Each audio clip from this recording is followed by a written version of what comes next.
बहरहाल अभी हज हाउस का इफ्तिताह हुआ भी नहीं कि अब इसी छोटे से हज हाउस को लेकर अक़लियती वजारत और वक्फ बोर्ड इंतजामिया की जानिब से एक नया शोशा छोड़ दिया गया है। खबरों के मुताबिक हज हाउस के पहले मंजिले पर वक्फ ट्रिब्यूनल के क़याम का मंसूबा तैयार किया गया और इसे अक़लियती उमूर और वक्फ बोर्ड इंतजामिया की जानिब से ग्रीन सिग्नल भी दे दिया गया है।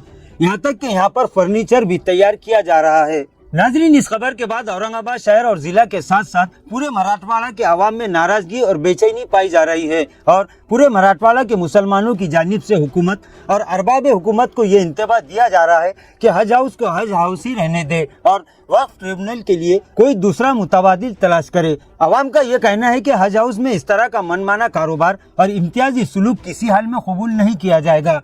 इसी तरह ये भी चर्चे है कि हज हाउस में आज़मीन के लिए मस्जिद भी बनाई गई। अगर यहाँ पर वक्फ ट्रिब्यूनल का कामकाज होगा तो इससे नमाजियों को भी सख्त तकलीफों का सामना करना पड़ सकता है।